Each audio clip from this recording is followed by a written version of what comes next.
네, 뉴스 분석 함께할 네 분 소개하겠습니다. 이도훈 문화일보 논설위원, 그리고 정우김 전 국회의원 나오셨습니다. 네, 그리고요, 김관옥 정치연구소 미니소장, 장현주 전 민주당 민원법률국 변호사도 함께하겠습니다. 어서 오세요. 자, 추석 연휴 잘 보내고 계십니까? 오늘은 이재명 대표 얘기부터 좀 나눠볼까 합니다. 이 선거법상 허위사실 유포 혐의로 이 재판에 넘겨진 이재명 대표, 이 검찰 수사와 관련해서는 크게 말을 하진 않고 있습니다. 로우키 행보를 보이고 있다 이런 얘기가 있는데 추석 연휴, 이 추석 당일날인 어제요. 고향을 찾았습니다. 경북 안동을 찾았는데요. 라이브 방송을 했다고 합니다. 일명 라방이라고 하죠. 어떤 모습이었는지 저희가 그 동영상 가져와 봤습니다. 보시죠. 아버지가 농사 짓던 장면이 기억나네요. 그 아버님이 흥얼거리던 노래가 아직도 기억나는데 사랑해 사랑해요 당신을 당신만을 이 생명 다하도록 이 목숨 다하도록. 네, 이 저희가 노래방 그 배경화면처럼 저희가 한번 꾸명을 봤는데 이 어린 시절 살았던 집터를 방문한 자리에서 이 나훈아 씨의 노래죠. 저는 잘 모르겠는데 가지마오라는 노래 한 구절을 불렀다고 합니다. 어떻게 보면 이 현안이라고 한다면은 이 검찰의 기소와 관련된 것과는 좀 거리를 두고 민생 행보, 뭐 본인과 관련된 이런 행보들을 보이고 있는 것 같은데 어떤 의미가 있을까요? 아무리 이제 야당 대표라고 해도 사실은 추석은 추석이잖아요. 네. 그리고 고향은 또 가고 싶고 고향에 갔으니 옛날에 아버지 생각이 굉장히 많이 난 거고. 그러니까 우리나라 사람들이 대부분 이런 고향을 찾을 때는 뭐 추석이란 명절이지만 또 갔다가 오면은 힘을 얻잖아요. 네. 그런 힘을 얻고자 하는 그런 맥락에서 여러 가지 어려움을 뚫고 나갈 수 있는 동력을 얻고자 하는 그런 맥락에서 아마 이번에 귀향을 한 것 아닌가 이런 생각이고.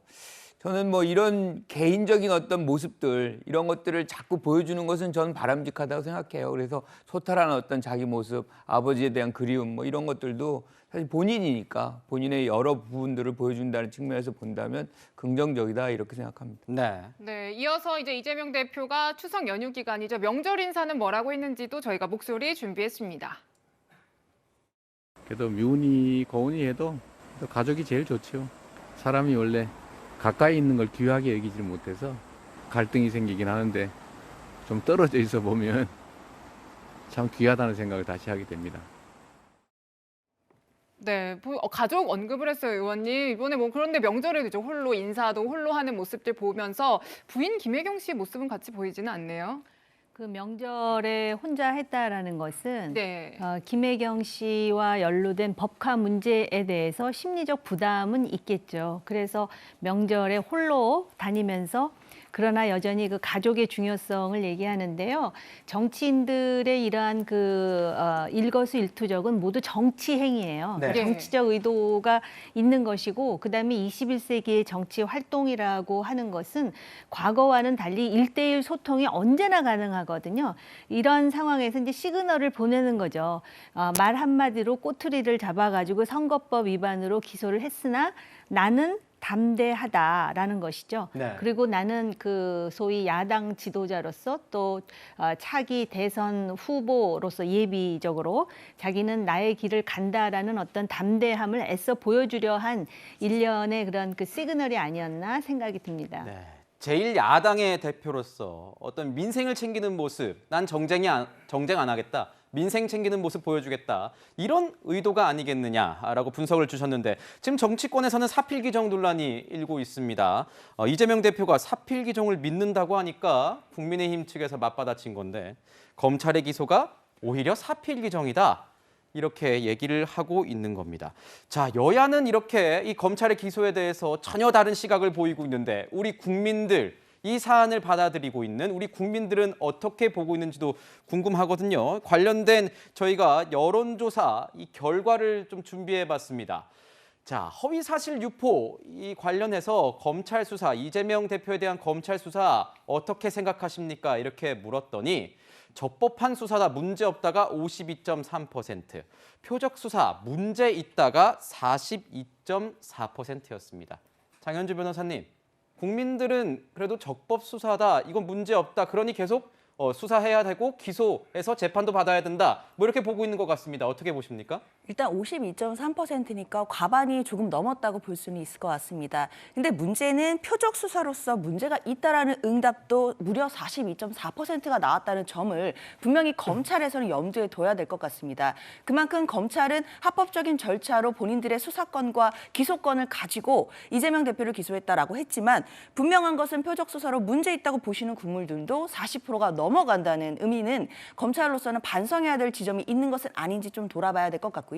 그리고 또 적법 수사로서 문제가 없다는 것도 52.3%로 과반을 넘긴 하지만 사실 검찰이 본인들이 갖고 있는 수사권과 기소권으로 합법적으로 수사를 해서 기소를 했다면 50%가 아니라 훨씬 더 넘는 거의 과반을 이상을 넘어가는 숫자로 국민들께서 이 검찰의 수사를 지지를 보내주셔야 될 텐데 사실 52%라면 압도적인 지지로 보기는 좀 어려울 거거든요. 물론 이 여론조사 하나만 가지고 우리가 판단하기는 좀 어렵겠지만 네. 그렇다고 본다면 사실 이 수사와 그리고 기소, 이 정치적인 수사라는 부분에 대해서 야당의 주장도 어느 정도는 국민들께서 받아들이고 계신 것 같다라는 생각이 듭니다. 저희가 뭐 이런 수사 자체에 대해서 이런 여론조사 하나 가지고 뭐 왈가왈부하는 게 옳지 않을 수도 있지만 국민들이 어떻게 이 수사를 바라보고 있느냐, 뭐 그런 기준이 될 수 있기 때문에 좀 가지고 와봤는데 다른 의견이 있으실 수도 있을 것 같아요. 52%가 넘는 이 국민들은 지금 표적 수사가 아니다, 제대로 수사해야 된다, 이런 입장이잖아요, 위원님. 글쎄, 제가 보기에는 뭐 적절한 여론조사는 아닌 것 같고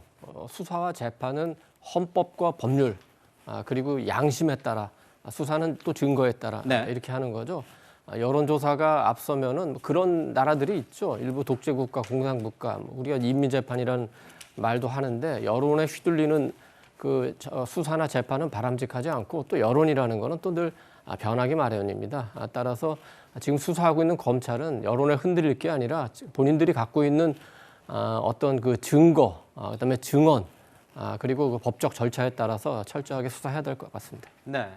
네, 그리고요. 지금 이재명 대표가 기소된 혐의가 허위사실 공표 혐의고 2년 만에 같은 혐의로 재판에 넘겨진 상황입니다. 이게 무엇 때문에, 어떤 발언 때문인지 그 목소리 저희가 준비했습니다. 국토부가 요청해서 한 일이고 공공기관 이전 특별법에 따라서 저희가 응할 수밖에 없는 그런 상황입니다. 국토부 장관이 도시관리계획 이거 변경 요구하면은 지방자치단체장은 반영해야 된다, 의무 조항을 만들어놨습니다. 이걸 가지고 만약에 안 해주면 직무유기 뭐 이런 걸 문제 삼겠다고 협박을 해서 저희가 다 조사한 다음에 답변을 했어요. 협박이라고 할 만한 그게 전혀 없다라는 회신을 수사기관에 보낸 일이 있습니다. 성남시 판단대로 하시면 된다라는 공문 2개. 그걸 가지고 뭐 직무유기로 뭐 협박을 했다라고 주장을 했는데 그건 뭐 수사기관이 판단할 일이죠.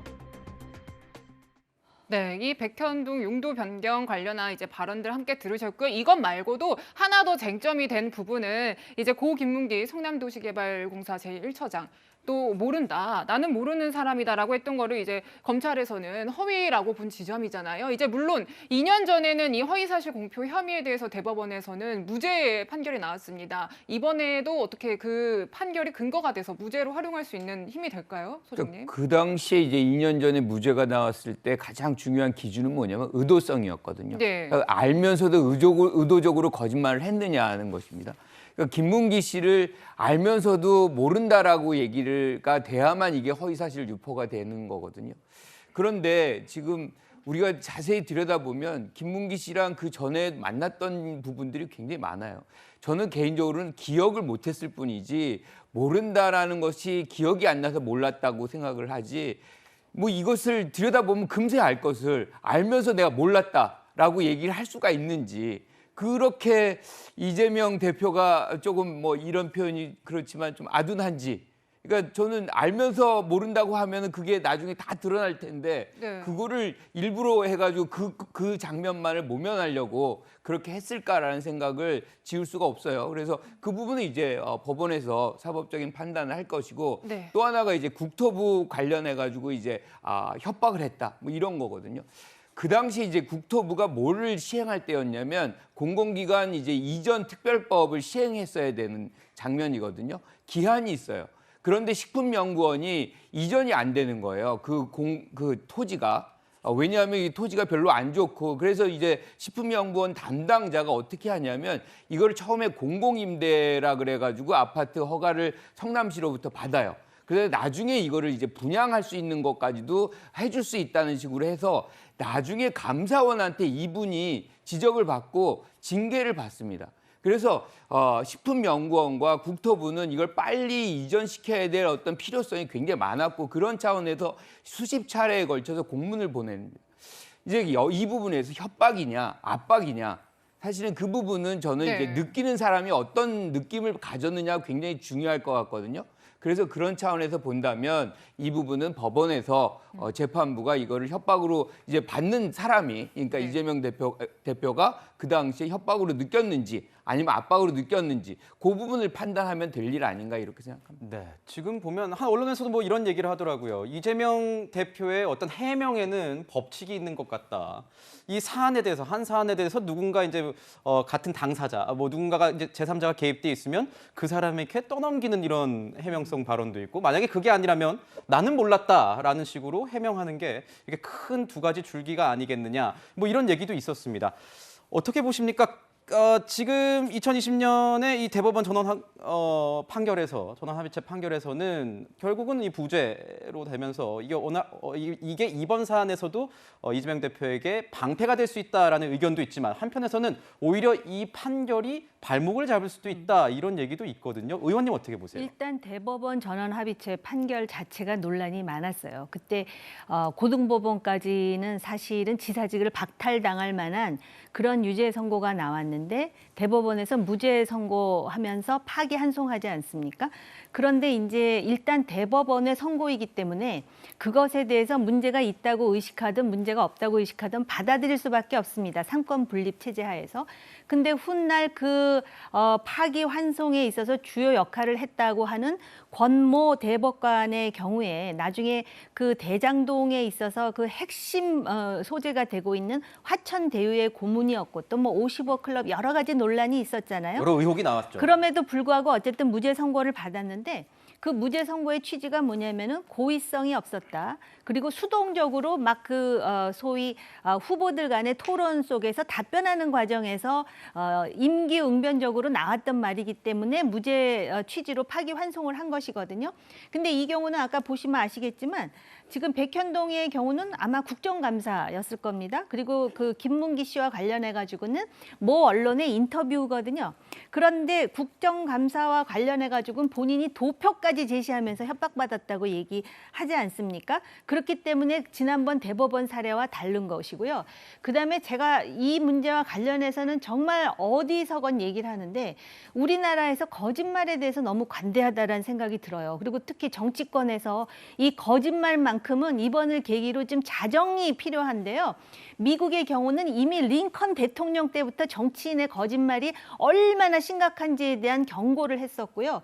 그리고 거짓말 때문에 탄핵 문 앞에까지 간 대통령이 둘이나 있었지 않습니까? 그렇기 네. 때문에 이거는 정파적인 논쟁을 떠나서 이것이 과연 의도적이고 고의성이 있는 거짓말이었는지의 여부를 재판부에서 따지면 되는 것인데 실제로 지금 백현동과 관련해가지고는 무슨 그 국토부라든지 식품연구원 측의 그런 사정이나 압박을 얘기하지만은 실제로 이재명 지금 대표죠. 근데 당시에 이재명 지사 네. 지사 시절이었습니까? 네. 성남시 시장이었습니까? 네. 아무튼 그때 2000년대 후반에 자신이 선거에 출마했을 때 선대 본부장이라는 김모 씨가 그 회사를 들어감으로써 갑자기 그 용도 변경이 그 식품연구원에서 희망했던 2단계도 아닌 4단계로 그러면서 아주 속성으로 엄청나게 빨리 이루어졌고 그 사람이 뭐 70억인지 80억을 받았으며 그 사업을 주최한 기업이 3천억을 받았느니 뭐 이런 얘기가 나오는 거거든요. 그러니까 이번에 이 선거법에 걸린 허위사실 공표의 경우에는 실제로 그 허위사실 공포뿐만이 아니라 그 근저에 있는 엄청난 그런 이권이라든지 돈의 문제가 있기 때문에 이거는 이제 검찰이 어디까지 증거를 가지고 파헤치느냐의 문제이고요. 아까 잠깐 그 여론 여론조사에 대해서 말씀을 하셨는데 네. 민주주의 국가에서 여론이 52.3%가 이거 표적 수사 아니다, 적법한 수사다 그랬으면 이거는 굉장히 엄중하게 받아들여야 될 수치라고 저는 개인적으로 생각을 합니다. 왜냐하면 우리나라 같이 진영이 갈려가지고 23%에서 25%는 그냥 묻지도 따지지도 말고 우 아니면 좌 아닙니까? 그럼에도 불구하고 52.3%가 이거 적법한 수사였다 하면은 그 여론이 비합리적이라는 준거가 없다라는 것이죠. 그 민주주의에서 그거는 지적하고 넘어가고 싶습니다. 네. 백현동 선거법 위반 그 혐의는 가장 중요한 게 아까 우리 김관옥 교수가 얘기했던 그 공공기관 그 지방 이전 특별법 관련된 부분이에요. 왜냐하면 이제 혁신 도시를 위해서 공공기관을 지방 이전하는 그 특별법은 정부에서 요청하면은 지방자치단체가 반드시 따르도록 돼 있어요. 네. 그래서 성남시가 국토부에 물어봅니다. 아니 지금 한국식품연구원 부지 그 공공 용도 변경 이게 그 특별법에 의해서 저희한테 요청하는 겁니까? 이렇게 물어요. 근데 국토부가 그거 아닙니다. 그거 아니니까 귀시해서 적의 잘 판단해서 조치하십시오. 그렇기 때문에 직무유기를 걸고 협박을 했다 이렇게 한 그 이재명 대표의 발언은 그 거짓말일 가능성이 굉장히 높죠. 그래서 이제 검찰이 이 부분을 기소를 한 거고 백현동 개발 특혜 관련된 여러 가지 의혹들 본수사 이건 이제 선거법과 별도로 지금 계속 진행 중이다. 이걸 이렇게 알면 될 것 같습니다. 저희가 이 혐의와 관련해서만 지금 좀 더 알아보자면 방금 말씀해주신 것처럼 이 한쪽의 의견을 좀 들어봤는데 검찰에서도 이 2020년 이 판결이 굉장히 신경이 쓰였나 봐요. 그래서 막 의도적인 발언이었다를 굉장히 강조하고 있는데 법조계에서 보실 때는 어떻습니까? 그것이 어떻게 준거가 돼서 이번에만큼은 뭐 치열하고 즉흥적인 공방이었던 그 TV 토론이 아니었기 때문에 뭔가 의도성이 있었기 때문에 정말 이건 허위 사실이었다 이렇게 판결이 날 수도 있겠습니까? 어떻게 보세요? 사실 지난번 그 대법원 전원합의체 판결에는 많은 내용들이 있었는데요. 그 부분 중에 어느 부분에 방점을 두고 볼 것이냐에 따라 좀 해석이 달라질 것 같기는 합니다. 검찰에서는 이제 그냥 TV 토론과 어떤 국정조사, 그런 국정감사 자리에서의 뭐 어떤 차별성을 두고 얘기를 하는 것 같지만 사실 전원합의체 판결에서 주로 얘기가 있었던 건 정치적 표현의 자유를 좀 보장해야 된다는 것이었습니다. 네. 그렇기 때문에 본인에 대한 의혹을 또 소극적으로, 수동적으로 해명하는 과정에서 나오는 발언들까지 처벌을 한다면 정치적으로 할 수 있는 말들이 없다. 이런 취지의 판결이었거든요. 그렇다고 한다면 이번에도 대선 후보로서, 대선 주자로서 정치적인 표현의 자유는 어느 정도 보장되어야 하는 것이고 그리고 국정감사장이라든지 뭐 어떤 인터뷰 자리였다고 하더라도 본인에 대한 의혹을 또 수동적으로 방어하는 과정에서 나온 해명이었다는 점은 지난번 또 대법원 판결과도 동일한 사안이라고 또 본질적으로는 비슷한 사안이라고 볼 수 있기 때문에 그 부분을 통해서 분명히 이재명 대표가 법리적으로 방어 논리를 삼을 것이라고 보입니다. 이 네. 사안에 대해서 굉장히 좀 지금 뜨거운데 의원님께서도 짧게 한 번 부탁드리겠습니다. 네, 정치적 표현의 자유라고 말할 때는 보통 사상이라든지 입장과 관련한 자유지 어떤 팩트를 뒤틀어서 왜곡시키는 것 자체를 정치적 표현의 자유라고 하기에는 지나치다라는 생각이 들고요. 특히 김문기 전 처장의 경우에 왜 문제가 되느냐면은 김문기 전 처장은 바로 초과 이득 환수를 그 소위 삭제한 실무 주체예요. 그런데 이 사람을 모른다 그랬는데 그 과정에서 어떤 이야기가 언론에서 보도가 되냐면은 본인이 이거 초과 이득 환수해야 된다 그랬는데 삭제 안 했다 그래서 야단을 맞았다라는 얘기가 나오면서 김문기가 주체가 됐는데 갑자기 당시 시장이었던 그 이재명 대표가 나 김문기 몰라요. 그러니까 김문기라는 사람이 완전히 나한테 지금 뒤집어 씌우고 있다고 하면서 극단적인 선택을 한 거 아니겠습니까? 그리고 지금 그 또 언론에서 이렇게 클립으로 나오는 기사를 보면 네. 지금 보도된 내용 외에도 김문기 씨와 이재명 당시 시장 간에 그 소통한 그런 몇 가지 지금 그 내용이 있다 그러니까는 결국은 기소돼 가지고 여기서 결론이 나는 게 아니라 재판부에 의해서 이제 판결이 나야 되지 않습니까? 이 부분은 삼권 분립의 원칙에 따라서 어떤 결과가 나오는지 지켜보는 것이 맞다고 생각합니다. 네. 네, 또 다른 견해도 있으실 것 같아요. 교수님 생각 여쭙겠습니다. 그러니까 지금 국토부가 뭐 성남시가 알아서 해라 뭐 그런 식의 어떤 발언이 있었다면 지금 수십 차례 24회로 알고 있거든요. 공문을 왜 보내는지. 그러니까 한번 얘기해서 그러면 성남시가 다 알아서 하세요 하면은 그런 공문을 보낼 필요성이 전혀 없거든요. 그리고 또 한 가지가 대장동 초과 이익 환수 조항 보고 받았느냐 이 부분도 사실 이번 혐의에 올라왔어요. 그런데 이 부분에 대해서 검찰이 불기소 처분을 했습니다. 네. 다시 얘기하면 지금 초과이익 환수 조항을 보고를 받지 않았다라고 얘기하는 이재명 지금은 대표죠. 대표의 주장을 반박할, 탄핵할 만한 증거를 갖고 있지 못하다는 얘기입니다. 그래서 이러한 부분들은 우리가 지금 이 장면에서 모든 것이 사실은 사실 유죄다 아니다라고 얘기하기는 굉장히 어렵고요. 네. 이거는 재판 과정 속에서 법리 다툼을 해야 되는 그런 부분이라는 것을 말씀드린다면 지금 우리의 어떤 논란이 심화될 필요성이 저는 굉장히 소모적이다. 이러한 과정들이 이렇게 봅니다. 네. 네, 지금 이 사안 관련해서요. 검찰은 이재명 대표 측에 어떤 질의서를 보냈다라고 합니다. 그러니까 분량이 굉장히 많아요. 한 20쪽 분량인데 답변이 왔어요. 답변이요, 위원님, 5줄 정도라고 합니다. 이 부실하다고 보는 시선들도 있던데 어떻게 보시는지요? 뭐 답변이 안 와서 그 소환을 요청했다 이렇게 하니까 그래? 그럼 예써 답변 여기 있어 하고 뭐 무성의하게 5줄 적어서 던진 모양입니다. 저 수사에 적극적으로 임할 생각이 없다는 걸 그 의미하는 거겠죠. 그리고 이제 우리 시청자분들이 그 이해를 바로 하기 위해서 제가 팩트만 몇 개 그 좀 짚어드리겠습니다. 네. 백현동에서 24차례 공문 온 거는 그중에 22차례는 용도 변경이 다 결정되고 이후에 재개발을 어떻게 하느냐 그거 관련된 사전 절차고 2차례가 네, 그렇습니다. 관련한 그러니까 뭐 이건 문서였죠. 그렇게 이해하시면 될 것 네. 같고 대장동 관련해 가지고 초과이익 환수 부분을 기소하지 않은 거는 선거법 위반으로만 기소하지 않은 겁니다. 특혜 개발 특혜 의혹으로 네. 지금 검찰이 수사하고 있고 그 부분은 그 기소할 가능성이 굉장히 높다고 봅니다. 지금 이재명 대표가 앞에 우리 이제 초반에 뭐 노래 부르는 얘기하기도 했는데 진짜로 민생을 본인이 생각한다면 본인의 개인의 사법 리스크는 본인이 짊어지고 169석을 가진 당은 진짜로 민생에 전념하도록 해야 되는데 이재명 대표는 지금 거꾸로 하고 있죠. 어떻게든 당을 볼모로 잡아가지고 본인의 사법 리스크를 방탄치려고 하고 본인은 마치 고고한 듯이 무슨 민생을 챙기는 모습을 보이는데 그 모습을 우리 국민이 보면서 어떻게 생각하겠습니까? 또 우리 민주당 분들도 한번 깊이 한번 고민을 하셨으면 좋겠어요.